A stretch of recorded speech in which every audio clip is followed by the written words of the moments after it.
어떤 나라가 수백 년 동안 끊임없는 침략을 당하고도 독자적인 문화를 지켰다면 그건 대단한 일이 아닐까요? 하지만 서양 학자 엘리너는 한국을 별 볼 일 없는 나라라고 평가했습니다. 그리고 그녀는 후회했습니다. 오늘 그녀가 깨달은 한국의 진짜 역사에 대해 이야기해 보겠습니다.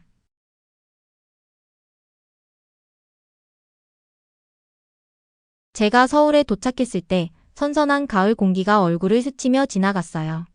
코트를 단단히 여미면서 주변을 둘러보니 눈앞에는 높이 솟은 유리 건물들이 서 있었고 네온 사인들이 빛나며 낯선 언어로 된 글자들이 가득했어요. 거리에는 차들과 사람들이 바쁘게 움직이고 있었죠. 여러 나라를 다녀봤지만 사실 한국은 제 리스트에 없었어요. 그런데 이렇게 와 있더라고요. 이번에 오게 된 건 학술 심포지엄 때문이었어요. 세계 각국의 역사학자들이 모이는 자리였죠. 저는 유럽 역사, 특히 서양 제국주의와 그 영향에 대해 연구하는 사람이라 이런 자리에는 자주 초청받아요. 하지만 이번엔 아시아의 세계사적 역할에 대해 발표해달라는 요청을 받았어요. 순간 망설였어요. 한국이라니? 중국이나 일본 같은 강대국들에 가려진 나라 아닐까? 솔직히 한국 역사에 대해 특별히 연구한 적이 없었어요. 하지만 호기심, 아니 어쩌면 자만심이 저를 이곳으로 이끌었어요. 공항에서 저를 맞이한 건 박윤호 박사님이었어요. 키가 크고 세련된 옷차림을 한 분이었는데 표정은 차분하면서도 쉽게 읽히지 않더라고요. 윈모어 박사님.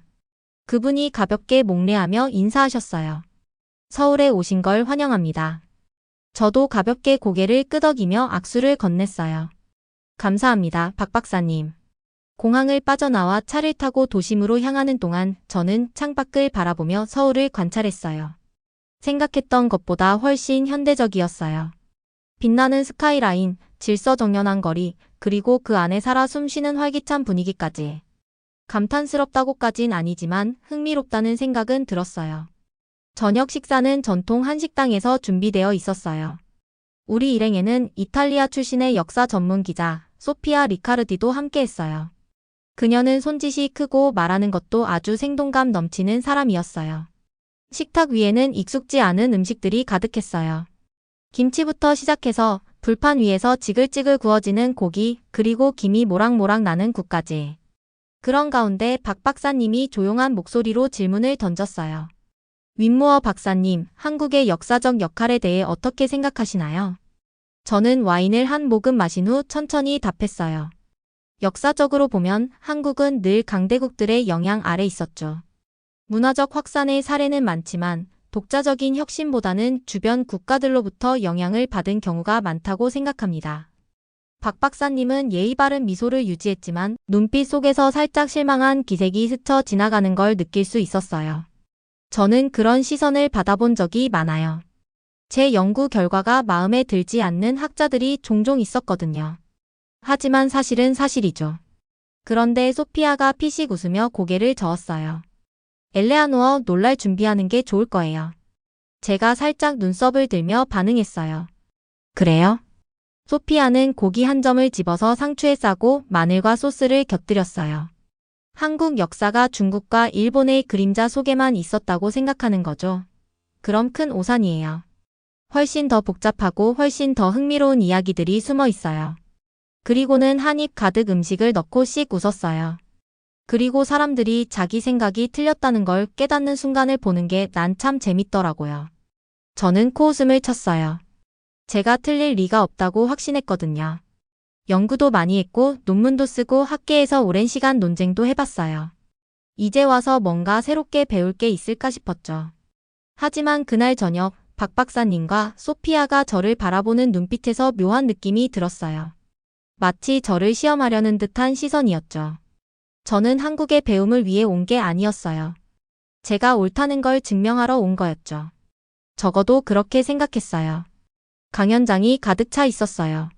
세계 각국에서 온 학자들이 자리 잡고 조용한 웅성거림이 공간을 메우고 있었죠. 저는 연단에 서서 천천히 청중을 바라보았어요.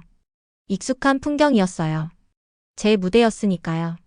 마이크를 조정하고 목을 가다듬은 뒤 발표를 시작했어요. 저는 지난 1000년간의 글로벌 권력 관계에 대해 이야기했어요. 유럽 제국들의 흥망성쇠, 식민 지배가 현대 국가에 미친 영향, 그리고 강제적이든 자발적이든 문화 교류가 세계를 어떻게 형성했는지 설명했죠. 제 말은 논리적이었고 연구 자료는 완벽했어요. 예상대로 서양 학자들은 고개를 끄덕이며 노트를 적었어요. 그러다 질문 시간이 되었어요. 처음엔 익숙한 질문들이 나왔어요. 자료 출처를 묻거나 특정 사건에 대한 해석을 살짝 반박하는 정도였죠. 무리 없이 대답했어요. 그러다 한 명의 젊은 한국 학생이 손을 들었어요. 또렷하고 자신감 있는 목소리였어요. 윈모어 박사님, 조선 왕조가 동아시아의 행정체계에 미친 영향을 연구해 보신 적 있나요?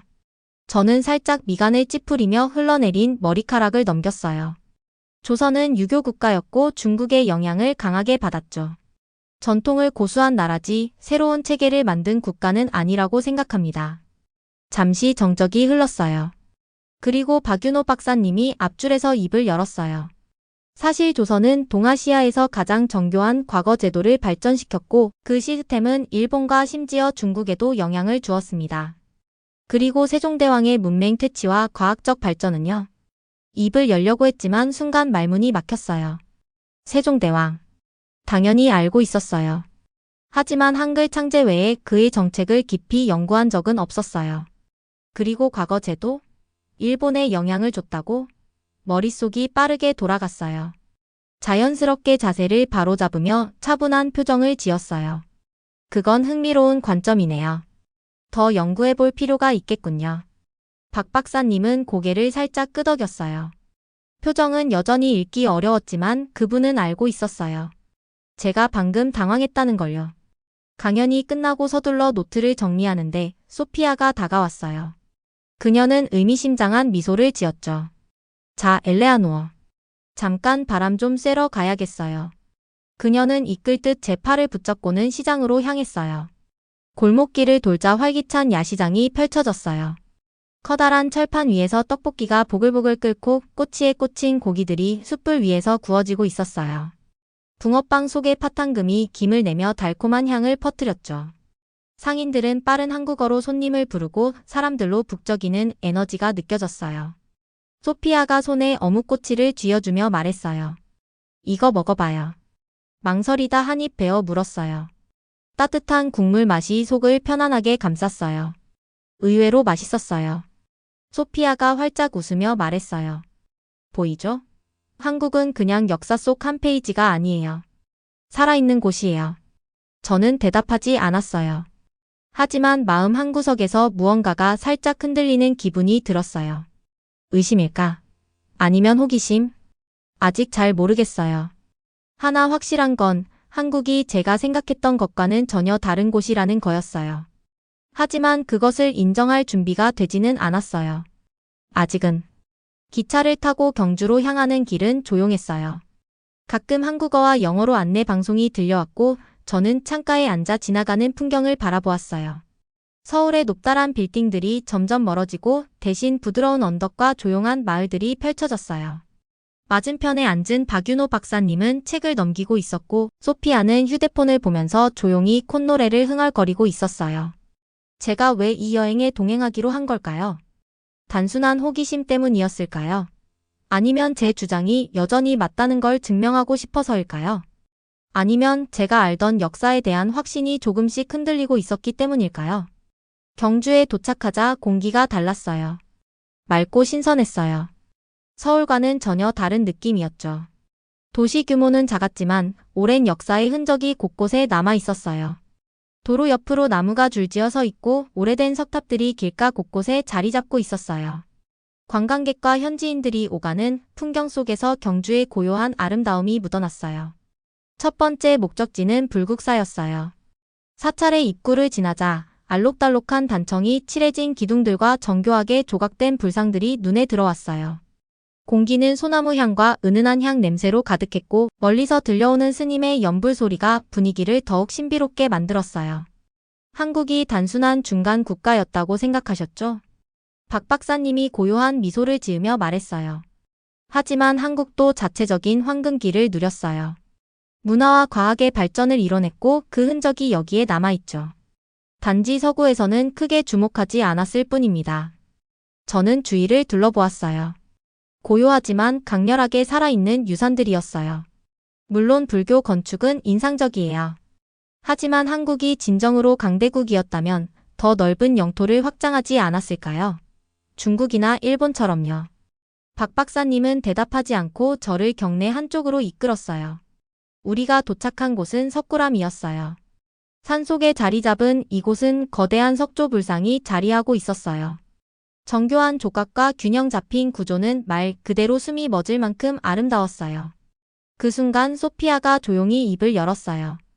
강함이 꼭 정복에서만 오는 건 아니에요. 한국의 진짜 강점은 수많은 침략 속에서도 정체성을 지키고 문화를 보존해 온 것이죠. 저는 팔짱을 낀 채 고개를 저었어요. 그렇다면 왜 한국은 계속 침략을 당했을까요?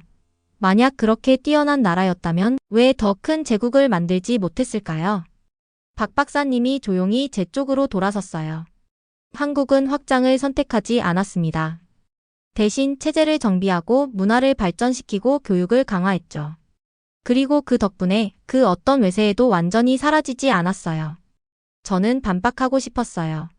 하지만 뭔가가 마음속에서 걸렸어요. 그날 밤 호텔 방에서 저는 노트북을 열고 자료를 검색하기 시작했어요. 그동안 무심코 지나쳤던 기록들이 눈에 들어오기 시작했어요. 한국이 금속 활자를 구텐베르크보다 200년 먼저 사용했다는 사실, 한의학이 동아시아뿐 아니라 서구에도 영향을 주었다는 사실, 조선의 행정체계가 일본의 근대화에 영향을 미쳤다는 연구들. 노트북 화면을 응시한 채 저는 깊은 생각에 잠겼어요. 이건 단순한 호기심이 아니었어요. 저는 뭔가 중요한 것을 놓치고 있었던 걸까요?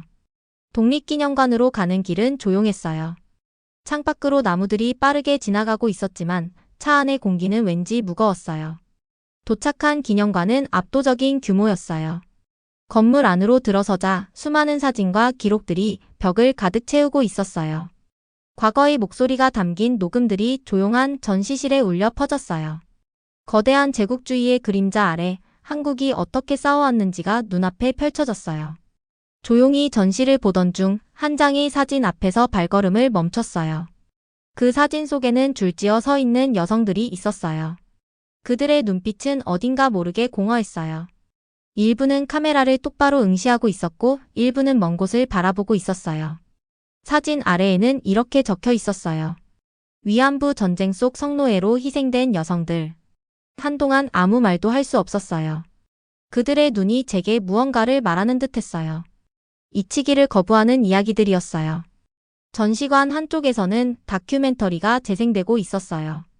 나이든 여성이 나직한 목소리로 과거를 이야기하고 있었어요. 그녀의 목소리는 담담했지만 눈물은 그녀의 눈가를 적시고 있었어요. 어린 소녀였던 그녀는 어느 날 강제로 끌려갔다고 했어요. 이후 겪은 끔찍한 고통, 그리고 수십 년 동안 아무에게도 말할 수 없었던 침묵. 목이 메었어요. 이렇게까지 심각한 문제였군요. 제 목소리는 거의 속삭이듯 나왔어요. 박 박사님이 옆에 서 있었어요. 차분한 얼굴이었지만 그 눈빛 속에는 깊은 감정이 담겨 있었어요. 박사님께서는 이런 역사를 연구할 필요가 없었겠죠. 그분은 비난하는 것이 아니었어요. 단지 사실을 말하는 듯했어요. 역사는 승자가 기록하는 법이니까요. 그렇기 때문에 우리는 계속해서 이런 이야기들을 전해야 합니다. 그 말을 듣고 저는 깨달았어요. 제가 연구해온 역사는 단순한 권력과 정복의 이야기가 아니었어요. 그것은 사람들의 이야기였어요. 그리고 저는 그 사람들의 목소리를 듣지 않았어요. 소피아가 제 어깨를 가볍게 두드렸어요. 지금이라도 깨달았다면 아직 늦지 않은 거예요. 저는 다시 사진을 바라보았어요. 잊혀지지 말아야 할 이야기들. 그제야 저는 정말로 처음부터 다시 배워야겠다는 생각이 들었어요. 서울로 돌아온 후 저는 전과는 다르게 도시를 바라보고 있었습니다. 이전에는 그저 현대적인 도시라고만 생각했던 곳이었지만 이제는 그 안에 숨겨진 이야기가 보이기 시작했어요. 거리의 작은 골목길마다, 오래된 건물의 벽마다, 그리고 사람들의 표정 속에도 역사가 살아 숨쉬고 있다는 걸 느꼈어요. 며칠 동안 저는 국립중앙박물관에서 시간을 보냈어요. 전시된 유물을 하나하나 천천히 살펴보면서 그동안 무심코 지나쳤던 한국의 역사를 다시 배우고 있었습니다. 삼국시대의 유물들을 보면서 이미 1000년 전부터 한반도가 얼마나 정교한 문명을 이루었는지 새삼 깨달았어요. 조선시대의 과학기구들과 천문 관측 도구들을 보면서 한국이 결코 단순히 주변 국가의 영향을 받은 나라가 아니라 독창적인 발전을 이룬 국가였다는 사실을 실감했습니다. 하지만 무엇보다 저를 사로잡은 것은 세종대왕이 만든 한글이었어요. 저는 한글이 단순한 문자가 아니라 백성을 위한 혁신적인 도구였다는 사실을 제대로 이해하게 되었어요. 모든 사람이 글을 읽고 쓸 수 있도록 만든 이 위대한 체계는 단순한 발명이 아니라 사회를 변화시키기 위한 혁신이었어요. 문득 한글을 직접 써보고 싶다는 생각이 들었어요. 서점에서 한글 학습책을 사서 기초적인 단어부터 배워보기 시작했어요. 처음엔 발음이 어려웠지만 한글의 체계적인 구조 덕분에 금방 익숙해질 수 있었습니다. 박윤호 박사님과 소피아는 제 변화가 흥미로운 듯 했어요. 박 박사님은 제가 서툴게 한국어를 발음할 때마다 살짝 미소를 지으며 고쳐주었고, 소피아는 그런 저를 보며 장난스럽게 놀리곤 했어요. 엘레아노어 한국 역사에 빠진 건가요? 소피아가 장난스러운 눈빛으로 물었어요. 저는 웃으며 고개를 저었어요. 그냥 알고 싶어졌어요. 그날 밤 우리는 함께 논문을 쓰기 시작했어요. 한국 역사가 서구 학계에서 어떻게 간과되어 왔는지, 그리고 우리가 이를 어떻게 바로잡아야 하는지에 대한 글이었어요. 저는 이제까지 제가 알고 있다고 믿었던 역사적 사실들을 다시 점검하며 편견 없이 한국의 역사를 바라보려고 노력했어요. 이 글을 쓰면서 저는 깨달았어요. 역사란 단순히 과거의 사실을 나열하는 것이 아니라 어떻게 바라보느냐에 따라 완전히 다르게 해석될 수 있다는 것을요. 그리고 그동안 저는 너무 한쪽 시각에서만 세상을 보고 있었다는 것을요. 어느 저녁 우리는 전통 찻집에서 만났어요. 조용한 분위기 속에서 따뜻한 차 한 잔을 앞에 두고 앉아 있었습니다. 나무로 된 가구들과 벽장에 진열된 도자기 잔들이 편안한 분위기를 만들어 주었어요. 저는 차를 한 모금 마시고 조용히 입을 열었어요. 저는 너무 오만했어요. 제가 알고 있는 역사가 전부라고 생각했죠. 그런데 그게 아니었어요. 박 박사님이 차를 내려놓으며 조용히 고개를 끄덕였어요. 그걸 인정하는 것만으로도 대단한 변화입니다. 소피아가 활짝 웃으며 잔을 들어 올렸어요. 자, 우리의 새로운 역사 연구자 엘레아노어를 위해 건배할까요? 우리는 잔을 부딪히며 가볍게 웃었어요. 이제 저는 단순히 연구자가 아니라 배우는 사람이 되었어요. 그리고 그것이야말로 제가 역사 속에서 배운 가장 중요한 교훈이었어요. 몇 달 후 저는 다시 연단에 섰어요. 이번엔 파리에서 열린 국제 역사학 컨퍼런스였어요. 웅장한 회의장, 저명한 학자들, 익숙한 분위기였지만 이번엔 느낌이 달랐어요. 마이크를 조정하고 깊게 숨을 들이마신 후 말하기 시작했어요. 역사는 단순히 기록된 사실이 아닙니다. 그것은 살아있고 끊임없이 변화하며 무엇보다 도전받아야 하는 것입니다. 청중이 조용해졌어요. 저는 이어서 한국의 역사적 기여에 대해 이야기했어요. 세종대왕의 혁신, 조선의 행정체계, 그리고 한국이 어떻게 강대국들의 침략 속에서도 정체성을 잃지 않고 발전해 왔는지에 대해 말했어요. 그리고 마지막으로 제가 틀렸음을 인정하는 것으로 발표를 마무리했어요. 잠시 침묵이 흐른 뒤 박수가 터져 나왔어요. 단순한 예의가 아니라 진심이 담긴 박수였어요. 연단을 내려오자 한 명의 젊은 한국인 학자가 다가왔어요. 그녀는 밝은 눈빛으로 저를 바라보며 말했어요. 윈모어 박사님, 서구 학자 중에서 이렇게 시각을 바꿔주신 분은 많지 않아요. 정말 감사드립니다. 저는 미소를 지으며 고개를 끄덕였어요. 저도 감사합니다. 덕분에 새로운 시각을 배울 수 있었어요. 컨퍼런스가 끝난 뒤 밖으로 나왔어요. 저녁 공기가 차가웠지만 기분은 이상할 정도로 따뜻했어요. 그때 익숙한 목소리가 들렸어요. 자, 이제 한국 역사에 대한 책 한 권 써야겠네요. 뒤돌아보니 소피아와 박 박사님이 서 있었어요. 소피아가 장난스럽게 웃으며 말했어요. 저는 웃으며 고개를 저었어요. 어쩌면 정말로 그렇게 할지도 모르겠네요. 박 박사님이 조용히 고개를 끄덕이며 말했어요. 그렇다면 꼭 제대로 써주세요. 세 사람이 함께 길을 걸어갔어요. 파리의 거리가 낯설지 않게 느껴졌어요. 마치 서울에서 걸었던 골목길처럼요. 한국에 처음 도착했을 때 저는 확신에 가득 차 있었어요. 제 연구가 완벽하다고 믿었고 새로운 것을 배울 필요가 없다고 생각했어요. 하지만 지금은 달라요.